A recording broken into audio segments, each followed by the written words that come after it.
All right, I'm here with Jared Burke, and we're at the Lost Valley, and I want to ask him a few questions, see how this came to be.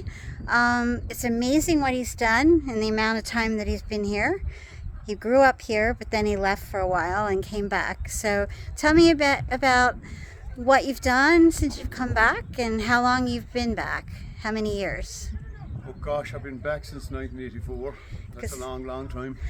Ah, What I've done since I came back basically is built a roadway into the valley. okay. So that it's accessible now to everybody. Okay. And I've built a 4.5 kilometre trail, looped trail around the valley itself. Yeah. So that it's available to an older demographic, if you like, you know. Mm-hmm. And it's accessible to more people. Yeah. And there's an old deserted village there, so I tell the story of the famine. And as you can see yourself, it's a beautiful area. There's a lot of nature. Yeah. Just speaks for itself, you know. And I read a bit about you, and you're not trained as a historian. You don't have that education, but you speak as if you've been doing it for years, and you know so much just by rote. You know, just Okay. Yeah, I love history. So I researched thoroughly, you know, and I love history. So it's easy if you really know your subject. It's easy. I grew up as a child playing in the ruined houses, you know. And I'd imagine, as I have often said to people, you'd imagine a dog barking over there, children laughing over here. And when you grow up and you find what happened to the appalling experience that those people had, it touches you in a way that's difficult to describe. But it made it easy for me to learn and to remember, you know. yeah.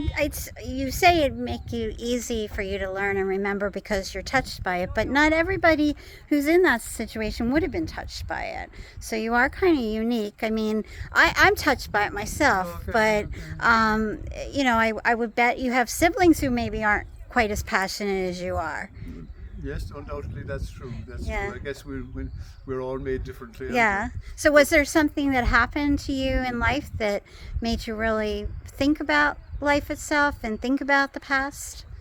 I don't know is the simple answer to that. I really don't know. I really don't know. Were you from a I young love age? history. Were I you love that history way? Anyway, you know.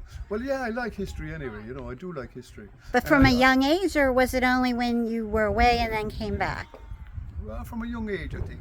I like Okay. history. Yeah, from a young age. Okay.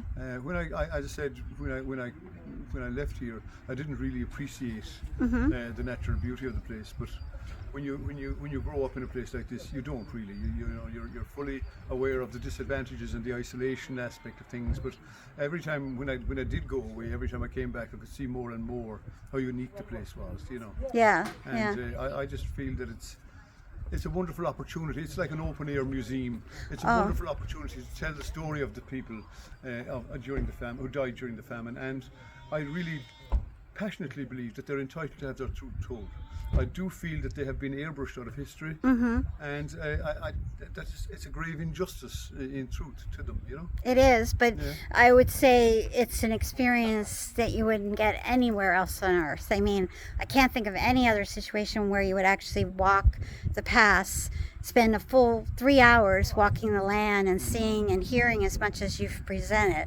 Okay. So tell the folks that are listening where we are and when you give tours and how to do it, just in case they're interested in coming. Well, I would say Google the lostvalley.ie, you know, Okay. the Lost Valley Mayo, the Lost Valley Island, and it's all there on the website, you know. Okay.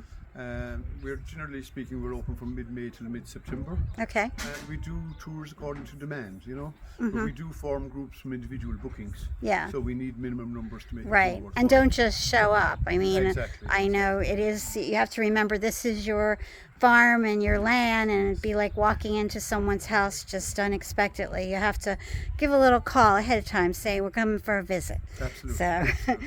all right. Well, thank you so much. It was a real pleasure, and I can't recommend it highly enough. And the pictures and everything. Thank you.